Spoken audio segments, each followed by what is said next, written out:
एक ब्राह्मण बालक था जो बनारस से पढ़कर घर लौटा। पिताजी ने उससे पूछा, पढ़कर के आ गए हो? बालक बोला, हाँ। पिताजी बोले, तो बताओ पाप के बाप का नाम क्या है? ब्राह्मण बालक हैरान हो गया, किताबें खोल खोल कर देखने लगा। फिर बोला, गुरुजी ने तो यह नहीं पढ़ाया कि पाप के बाप का नाम क्या है। पिताजी ने कहा, तो जाओ अपने गुरु से पूछ कर आओ या स्वयं ढूंढ कर आओ, और जब तक तुम्हें पाप के बाप का उत्तर न मिल जाए घर मत आना। ब्राह्मण बालक बेचारा घूमता रहा, सबसे पूछता रहा, पर किसी से भी संतोषजनक उत्तर नहीं मिला। इसी खोज में वह एक सुंदर से घर में पहुंचा। बाहर गौ माता बैठी थी, तुलसी का पौधा लगा था। घर बहुत पवित्र सा प्रतीत हो रहा था। उसे नहीं पता था कि यह एक वैश्या का घर है। उसने सोचा, थोड़ा अन्न जल ग्रहण कर लूं, फिर यात्रा आगे बढ़ाऊंगा। भीतर गया, बैठा।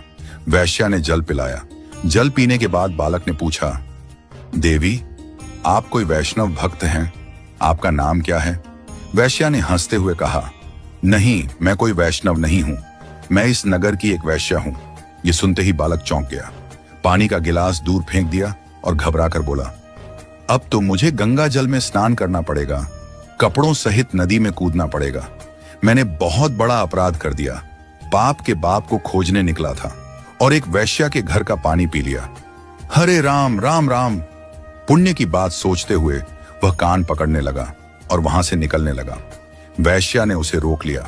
मन में सोचा, यह बालक पाप के बाप को ढूंढ रहा है, ज्यादा दूर न जाने दूं, यहीं पर उत्तर दिला देती हूं। उसने पैर पकड़कर कहा, भगवान आप जैसे लोग मेरे घर आते हैं, इतने दिनों से भूखे होंगे, पाप के बाप को ढूंढ रहे हैं, कौन जाने कब उत्तर मिलेगा। 2-4 रोटी खा जाइए, कुछ प्रसाद पा लीजिए। ब्राह्मण बालक बोला, तेरे घर का पानी पीकर मैं अपवित्र हो गया, अब कह रही हो तेरे घर का भोजन भी पाऊं? वैश्या बोली, महाराज मैं आपको दक्षिणा में 5 सोने की मोहर दूंगी, अगर आप मेरे यहाँ का प्रसाद पा लें तो। बालक सोचने लगा, पाप तो हो ही गया है, जनेऊ तो बदलना है, नदी में स्नान तो करना है, प्रायश्चित करना ही है, तो क्यों ना कुछ दक्षिणा भी ले लूं। 3-4 दिन तक बाहर रहूंगा, कुछ तो चाहिए ही।